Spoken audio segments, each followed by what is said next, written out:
الحمدللہ رب العالمین والصلاة والسلام علی اشرف الانبیاء والسید المرسلین وعلی آلہ وصحبہ اجمعین۔ اعوذ باللہ السمیع العلیم من الشیطان الرجیم۔ قال اللہ سبحانہ وتعالی قل یا اہل الکتاب لا تغلوا فی دینکم غیر الحق۔ اے اہل کتاب، نہ حق غلب نہ کرو اپنے دین میں۔ غلب کیا ہے؟ غلب ہے کسی چیز میں حد سے تجاوز کر جانا، وہ کسی کی مذمت ہو یا کسی کی تعریف ہو، وہ گناہ ہو، وہ نیکی ہو، وہ ثواب ہو، کسی کام میں بھی حد سے تجاوز کر جائے تو وہ غلب کہلاتا ہے۔ ایک رب ذوالجلال کی ذات ہے کہ جس کی ذات میں، اس کی تعریف میں کوئی جتنا بھی غلب کرے وہ اس کا حقدار ہی ہوتا ہے۔ باقی جو مخلوقات ہیں ان کا تو یہ حساب ہے کہ ہر ایک کا ایک ابتدا ہے، ایک انتہا ہے۔ جب اس سے اس کو آگے بڑھایا جائے گا تو وہ ناپسندیدہ یا حرام ہو جاتا ہے۔ تو غلب اسلام میں جائز نہیں۔ اللہ تعالیٰ نے اہل کتاب کو بھی منع کیا اور اس امت کو بھی منع کیا۔ رسول اللہ صلی اللہ علیہ وسلم فرماتے ہیں لا تطرونی کما اطرت النصارى ابن مریم، ایسے مجھے بڑھاؤ چڑھاؤ مت جیسے عیسائیوں نے حضرت عیسیٰ علیہ السلام کے ساتھ کیا تھا، ان کو اللہ تعالیٰ کا بیٹا قرار دے دیا۔ اب آپ دیکھیں کہ حضرت عیسیٰ علیہ السلام بغیر باپ کے پیدا ہوئے، تو غلو اور تنقیص، افراط اور تفریط، یا کسی کی مذمت میں اس کی شان کم کرنے میں زیادہ محنت کر دے تو وہ تفریط ہو جاتی ہے، اور اس کی شان بلند کرنے میں غلو کر لے تو اور حد سے بڑھ جائے تو غلو ہو جاتا ہے۔ تو عیسیٰ علیہ السلام کے آنے پر یہودیوں اور ظالموں نے تو حضرت مریم علیہ السلام پر الزام ہی لگا دیا کہ یہ تو بچہ ہی نعوذ باللہ یوسف النجار کا ہے۔ اللہ تعالیٰ نے ان کی بھی شدید مذمت کی ہے قرآن حکیم میں، اور اس کے مقابلے میں پھر یہ کہنے کے بعد ان کو واجب القتل قرار دے دیا، اور انہوں نے اپنے حساب سے تو قتل کر ہی دیا۔ وہ تو اللہ تعالیٰ نے ان کو اٹھا لیا اور ان کے کسی مشابہ آدمی کو انہوں نے سولی پر چڑھا دیا۔ دوسرے طرف عیسائیوں نے ان کی شان میں اضافے میں غلو کر لیا۔ انہوں نے کہا جی دنیا میں ان کا کوئی باپ نہیں، تو یہ نعوذ باللہ ان کا باپ اللہ ہے۔ تو یہ بہت زیادہ زیادتی والی بات ہے۔ تو رسول اللہ صلی اللہ علیہ وسلم فرماتے ہیں کہ آپ میری ذات میں اس طرح کا غلو نہ کرنا، اور فرمایا، حضرت عائشہ صدیقہ رضی اللہ تعالیٰ عنہ فرماتی ہیں کہ آپ نے فرمایا کہ میری قبر کو سجدہ گانا بنا لینا، اور سابقہ امتوں کی شدید مذمت فرمائی، کہا کہ انہوں نے اپنی اتخذوا قبور انبیائہم مساجدہ، انہوں نے اپنے نبیوں کی قبروں کو مسجدیں بنا لیا۔ عائشہ صدیقہ رضی اللہ تعالیٰ عنہ فرماتی ہیں اگر یہ بات نہ ہوتی لأبرز قبرہ، تو ان کی قبر بھی عام قبرستان میں ہوتی۔ یہ خطرہ تھا کہ آئندہ کبھی ایسا ہو سکتا ہے، تو اس وجہ سے آپ کی قبر آپ کے گھر میں بنائی گئی ہے۔ تو بہر صورت آپ کی قبر مبارک گھر میں اس وجہ سے ہے کہ لوگ غلو سے بچیں۔ تو آپ کی ذات بابرکات میں، ان کی شان میں یا صحابہ کرام کی شان میں تنقیص یا غلو، اسی طریقے سے اولیاء کرام کی شان میں کوئی گستاخی کرے اور کوئی غلو کرے، یہ دونوں چیزیں ہی غلط ہیں۔ اسی طرح عبادات میں کوئی سستی کرے اور کوئی اوور ایکٹیو ہو جائے، یہ سارا ہی گناہ ہے۔ حضرت عبداللہ بن عمر بن عاص رضی اللہ تعالیٰ عنہ، صحیح بخاری کا واقعہ ہے کہ وہ روزانہ سارا قرآن تہجد میں پڑھتے تھے، عشاء سے لے کر فجر تک مسلسل تہجد پڑھتے تھے، اور روزانہ پڑھتے تھے، اور روزانہ ہی روزہ رکھ لیتے تھے۔ تو رسول اللہ صلی اللہ علیہ وسلم نے ان کو بلا کر ان کو کہا کہ یہ بالکل جائز نہیں ہے۔ رسول اللہ صلی اللہ علیہ وسلم نے ان کو اس سے منع فرمایا کہ یہ جائز نہیں ہے۔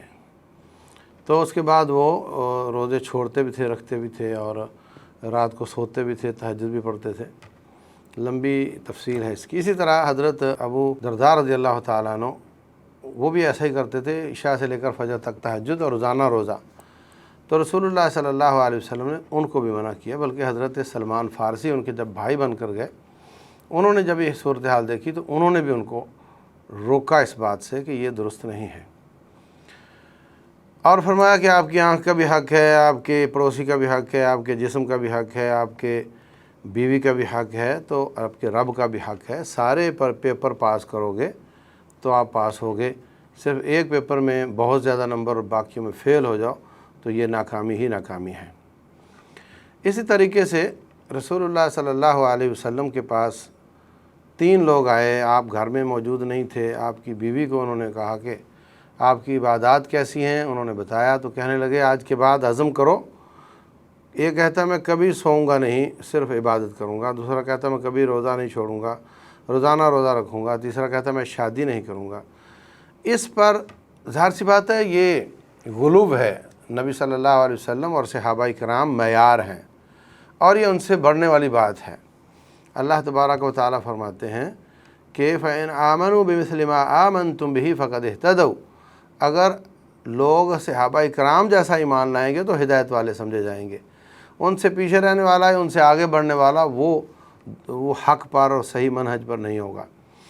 تو یہ آگے بڑھ رہے ہیں، خود رسول اللہ صلی اللہ علیہ وسلم سے آگے بڑھ رہے ہیں، تو آپ کو شدید غصہ آیا کس بات پر؟ چوری نہیں، ڈکیٹی نہیں، بدکاری نہیں، نیکی کرنے پر، نمازیں اور روزہ رکھنے پر غصہ آیا کہ حد سے بڑھ کر ایسا کیوں ہو رہا ہے۔ آپ نے ایمرجنسی میٹنگ کال کی، سارے مدینے کو جمع فرمایا اور فرمایا ما بال اقوام یقولون کذا و کذا، کیا حال ہے ان لوگوں کا جو ایسی ایسی باتیں کرتے ہیں۔ تو میں روزے رکھتا بھی ہوں، روزے چھوڑتا بھی ہوں، میں نے شادیاں بھی کی ہوئی ہیں، جو مجھ سے آگے بڑھنا چاہے گا ہم سے نہیں ہے۔ تو بات یہ ہے کہ رسول اللہ صلی اللہ علیہ وسلم بڑے بااخلاق ہیں، وَإِنَّكَ لَعَلَىٰ خُلُقٍ عَظِيمٍ، لیکن یہاں اللہ کی حدیں پامال ہوتے ہوئے آپ کو غصہ آیا ہے۔ غصہ کس بات کا ہے؟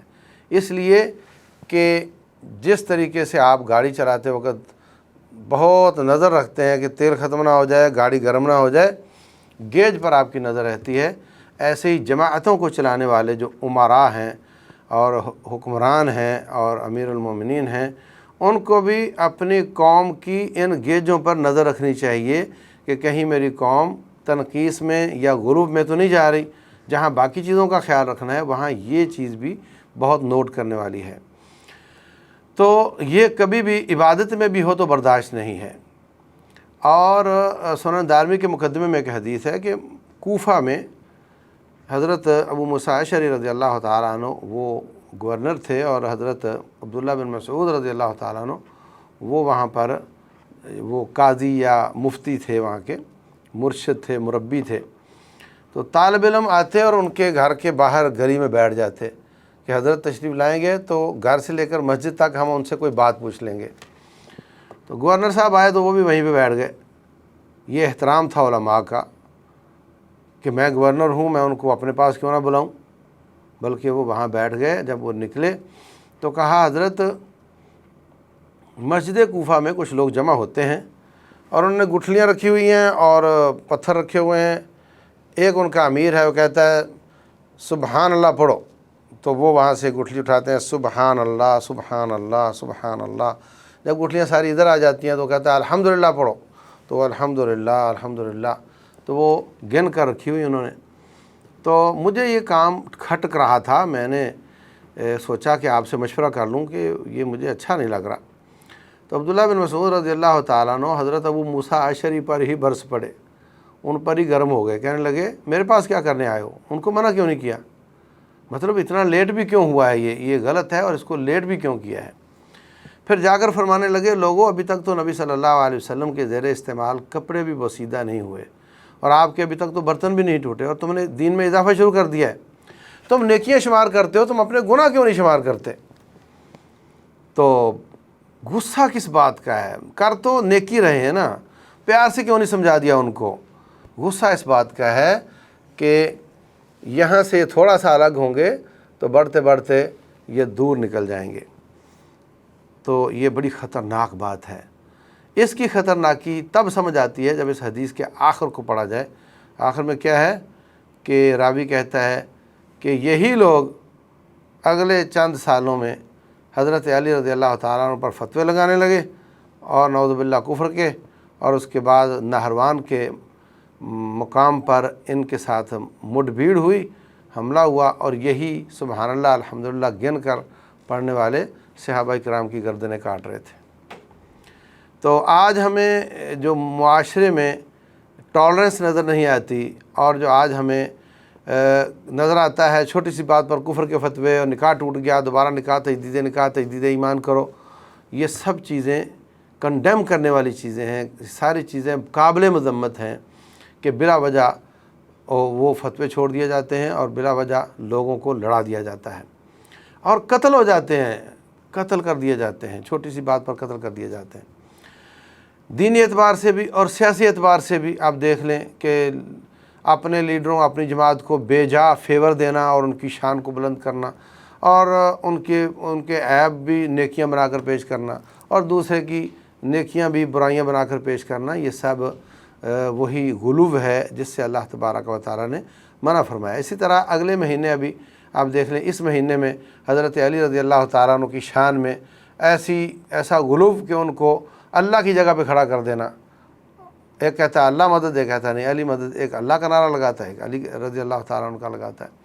اور اسی طریقے سے حضرت ابھی اگلے مہینے میں نبی صلی اللہ علیہ وسلم کی شان میں ہر نعت خواں اور ہر اس کی کوشش ہوگی ہو نہ ہو کہ ان کو رب ذوالجلال کے مقام پر بٹھا دیا جائے اور بیچ کے فرق سارے ختم کر دیے جائیں۔ یہ طریقہ غلو کا یہ وہی ہے جس سے رسول اللہ صلی اللہ علیہ وسلم نے منع فرمایا۔